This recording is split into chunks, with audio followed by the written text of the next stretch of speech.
Karen sat in the ambulance for 20 minutes after leaving the Martinez house, her hands shaking as she gripped the steering wheel. The weight of Roberto's words pressed down on her like a collapsed roof.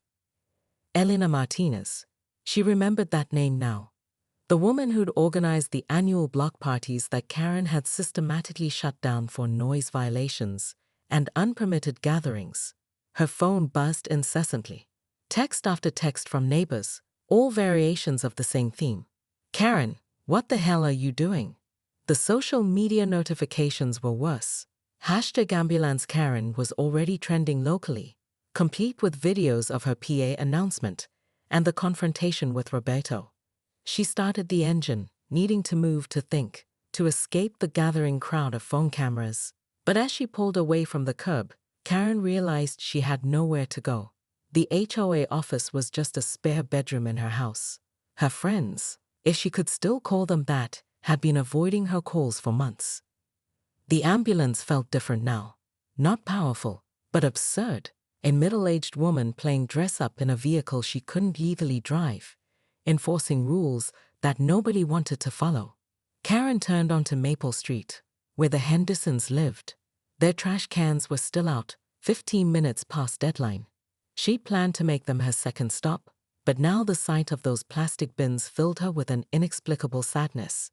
When had she become the kind of person who measured other people's happiness in 15-minute increments? Her phone rang. The caller ID made her stomach drop. Meadowbrook Heights Legal Department. Karen Weatherby? The voice was crisp, professional. This is attorney Jennifer Walsh. I represent several of your neighbors who are filing a restraining order against you. A restraining order? Karen's voice cracked. Operating an unauthorized emergency vehicle, harassment, abuse of HOA authority, and papers rustled. Impersonation of emergency services. The police are looking for you, Karen. You need to stop whatever you're doing and turn yourself in. Karen ended the call and pulled into the empty parking lot of Meadowbrook Heights Elementary School. The building was dark, summer break having started 2 weeks ago. She remembered when the school was built, how excited the community had been about property values rising, about attracting young families. Now she couldn't remember the last time she'd seen children playing in the neighborhood. The ambulance's radio crackled to life. She'd forgotten it was still connected to emergency services. Unit 47, we have reports of a stolen ambulance in your area. Suspect is described as a white female, approximately 50 years old, driving erratically in Meadowbrook Heights subdivision. Karen stared at the radio. Stolen. That's what they thought of her.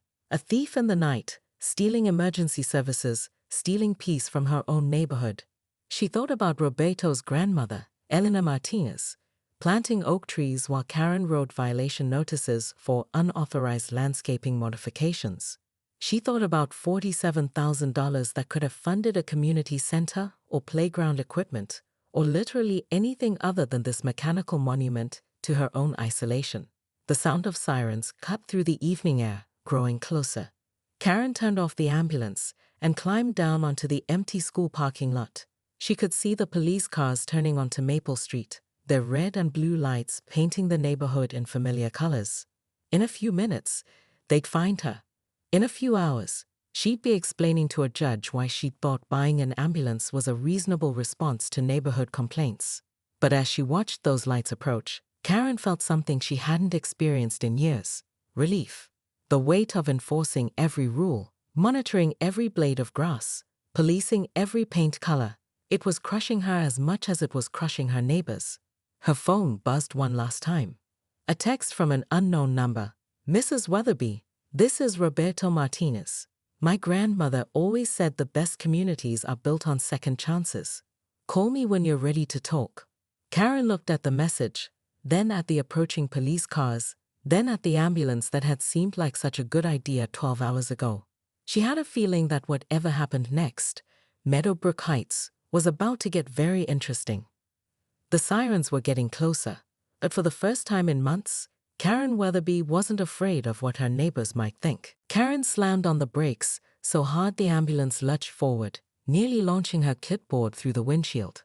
The Martinez house stood before her like an act of suburban rebellion, and that sign, that infuriating, regulation-defying sign, seemed to mock everything she'd worked to build in Meadowbrook Heights.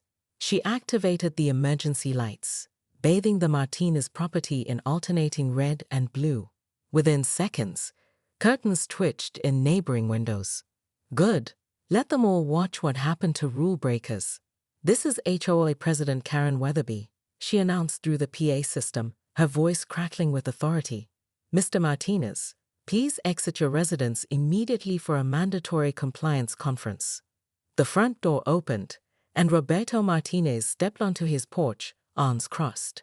He was younger than Karen had expected, maybe 35, with paint-stained clothes and an expression that suggested he'd been expecting this confrontation. Karen killed the engine and climbed down from the ambulance, her heels clicking against the asphalt like gunshots. She clutched her violation book against her chest like armor. Mr. Martinez, I'm issuing you a formal citation for unauthorized signage, failure to maintain approved mailbox infrastructure, and, she squinted at his front yard. That garden appears to exceed the maximum allowed wildflower percentage by at least 12%. Roberto's laugh was dry as autumn leaves. You bought an ambulance to harass me about flowers? I repurposed a vehicle to maintain community standards, Karen corrected, pen poised over her citation book. Standards that everyone agreed to when they moved here. I didn't agree to anything, Roberto said, stepping closer. I inherited this house from my grandmother 3 months ago. She lived here for 40 years before your little HOA existed. Karen's pen hesitated. She'd researched every property in Meadowbrook Heights, but somehow she'd missed this detail. Still, ownership was ownership. That's irrelevant. Current regulations apply to all residents regardless of. My grandmother built this community, Roberto interrupted, his voice rising. She organized block parties, helped elderly neighbors with groceries, actually brought people together. You know what she told me about HOAs like yours? Karen's jaw tightened. I don't care what. She said they were full of miserable people who'd rather measure grass than make friends. The words hit Karen like a physical blow. She thought of her empty house, her silent phone, the way neighbors crossed the street to avoid her. When had she become the person everyone avoided? Your grandmother, Karen said slowly, didn't understand the importance of property values. Without standards, neighborhoods deteriorate. Without enforcement, without joy, neighborhoods die. Roberto shot back. Look around, lady. When's the last time you saw kids playing in these yards? When's the last time neighbors talked to each other instead of reporting each other? Karen looked down at her citation book, then at the ambulance with its ridiculous flashing lights. A small crowd had gathered across the street, phones out, recording. She could already imagine the social media posts. Crazy HOA Karen buys ambulance to terrorize neighbors. You're still in violation, she said weakly. But the fight had gone out of her voice. Roberto nodded toward her ambulance. And you're driving an unlicensed emergency vehicle on public roads. Want to call the real cops and see who gets cited? Karen's blood chilled. In her excitement about the ambulance's intimidation factor, she glossed over some of the legal requirements. The vehicle registration, the emergency equipment laws, the impersonation of emergency services. Suddenly her $47,000 power play felt more like a $47,000 mistake. She backed toward the ambulance, dignity crumbling with each step. This isn't over, Mr. Martinez. Yes, it is, he called after her. And Karen? My grandmother's name was Elena Martinez. She planted every oak tree on the street. Maybe learn some history before you try to erase it. The ambulance sat gleaming in Karen Weatherby's driveway like a crimson beacon of chaos, its emergency lights casting red and blue shadows across the pristine lawns of Meadowbrook Heights. At 7:23 a.m. on a Tuesday, Karen revved the diesel engine loud enough to wake half the subdivision, her manicured fingers gripping the steering wheel with the intensity of a woman on a mission. This is it, she muttered, adjusting the rearview mirror to catch sight of her perfectly styled blonde bob. Time to show these rule breakers what real authority looks like. The ambulance had cost her $47,000, money she'd withdrawn from her emergency HOA enforcement fund without board approval. But desperate times called for desperate measures, and Karen Weatherby, president of the Meadowbrook Heights Homeowners Association for 6 consecutive years, was nothing if not desperate to maintain order. Her phone buzzed with another complaint. Mrs. Chen's garden gnome was 3 inches too tall. The Hendersons had left their trash cans out 15 minutes past the pickup deadline.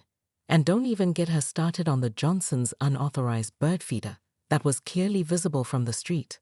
Karen, what in God's name is that thing in your driveway? Her neighbor, Ted Morrison, stood at his property line in his bathrobe, coffee mug frozen halfway to his lips. Karen rolled down the window, her smile sharp as broken glass. It's an official HOA enforcement vehicle, Ted. Maybe now people will take the community guidelines seriously. It's an ambulance. A repurposed ambulance, she corrected, patting the dashboard lovingly. Fully equipped with PA system, emergency lighting, and enough authority to make people think twice about painting their shutters the wrong shade of beige. Ted's jaw dropped. You can't just drive around in an ambulance, Karen. It's probably illegal. I've done my research, she lied smoothly.